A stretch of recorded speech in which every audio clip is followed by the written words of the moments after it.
जय श्री राधे। आप सब कैसे हैं? उम्मीद करती हूँ कि बहुत अच्छे होंगे। आइए सुनते हैं दोस्तों गुरुवार व्रत कथा।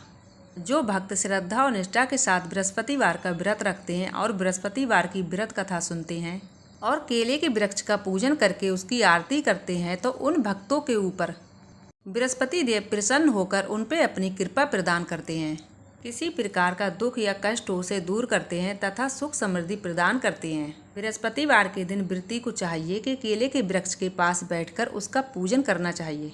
भगवान बृहस्पति देव का वास केले के वृक्ष में होता है तो गुरुवार के दिन चाहिए नित्य कार्यों से निवृत्त होकर और स्नान आदि से निवृत्त होकर साफ स्वच्छ पीले वस्त्र धारण करके केले के वृक्ष के चारों ओर सफाई करके वहाँ पे एक आसन लगाकर भगवान बृहस्पति देव का पूजन करना चाहिए।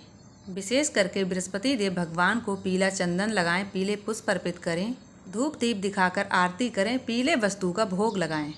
विशेषकर मुनक्का का भोग लगाएं, गुड़ का भोग लगाएं, चने का भोग लगाएं और जो भी ऋतु फल हो उनका भोग लगाएं। जल से आचमनी करवाएं। बृहस्पति देव की कथा का श्रवण करना चाहिए। भगवान बृहस्पति देव अपने भक्तों पे अत्यंत प्रसन्न होते हैं और उन पे अपनी कृपा प्रदान करते हैं। तो आइए दोस्तों सुनते हैं गुरुवार व्रत कथा। एक बार प्रेम से बोल दीजिए, भगवान बृहस्पति देव की जय, भगवान विष्णु की जय, माता लक्ष्मी की जय। प्राचीन काल में एक बहुत ही निर्धन ब्राह्मण थे। उसकी संतान ना थी। वो नित्य दिन पूजा पाठ करता था, लेकिन उसकी स्त्री ना तो स्नान करती ना पूजा पाठ करती। इस कारण जो कि ब्राह्मण बहुत ही दुखी रहते थे और वो अपनी पत्नी को बहुत समझाते थे, लेकिन उसको कुछ भी समझ में नहीं आता था। भगवान की कृपा से ब्राह्मण के यहाँ एक कन्या उत्पन्न हुई। कन्या धीरे धीरे बड़ी होने लगी। प्रातः उठकर स्नान करके भगवान विष्णु का पूजन करती थी और उसने भगवान विष्णु का व्रत भी शुरू कर दिया था। कन्या पूजा पाठ समाप्त करके पाठशाला जाती थी। तब वो मुट्ठी में ज्यों भर के ले जाती थी और पाठशाला के मार्ग में डालती हुई चली जाती थी और वो ज्यों जो कि सोने के हो जाते थे। लौट के वो कन्या सभी ज्यों को बीन के ले आती थी। एक दिन वही कन्या सोने के ज्यों को सूप में फटक कर साफ कर रही थी। तभी उसकी माँ ने देख लिया था और कहने लगी, है बेटी, सोने के ज्यों फटकने के लिए सोने का सूप भी तो होना चाहिए। अगले दिन बृहस्पतिवार का दिन था। कन्या ने व्रत रखा और भगवान विष्णु से सोने का सूप देने की प्रार्थना की और कहने लगी, है प्रभु, यदि मैंने सच्चे मन से आपकी पूजा आराधना की हो तो मुझे सोने का सूप दे दो। बृहस्पति देव ने उसकी प्रार्थना को स्वीकार कर ली। रोजाना की तरह वह कन्या ज्यों मुट्ठी से बिखेरते हुए पाठशाला चली गई। जब वह कन्या पाठशाला से वापस लौटी तो ज्यों बीन रही थी। फिर बृहस्पति देव की कृपा से उसे वहां सोने का एक सूप मिला और वह उस सूप को उठाकर अपने घर लेके आ गई और वह कन्या सोने के सूप से ज्यों को साफ करने लगी, लेकिन उसकी माँ का वह रंग ढंग रहा तो कन्या ने अपनी माँ की बातों का ध्यान नहीं दिया। उसी समय एक दिन की बात थी। कन्या जब सोने के सूप में ज्यों को साफ कर रही थी, उसी समय उस नगर का राजकुमार वहां से निकल रहा था। कन्या के रूप और कार्य को देखकर वह उस पर मोहित हो गया। फिर अपने राजमहल वापस जाकर वह तथा भोजन और अन्न का त्याग करके लेट गया था। राजा को जब राजकुमार के द्वारा अन्न जल त्याग करने का समाचार प्राप्त हुआ तो राजा अपने मंत्रियों के साथ अपने पुत्र के पास पहुँचे और पूछने लगे कि हे बेटा, तुम्हें किसी बात का कोई कष्ट है क्या? किसी ने तुम्हारा अपमान किया है या कोई और कारण है? मुझे सच सच बतलाओ। वही कार्य मैं करूँगा जिसे तुम्हें प्रसन्नता प्राप्त हो।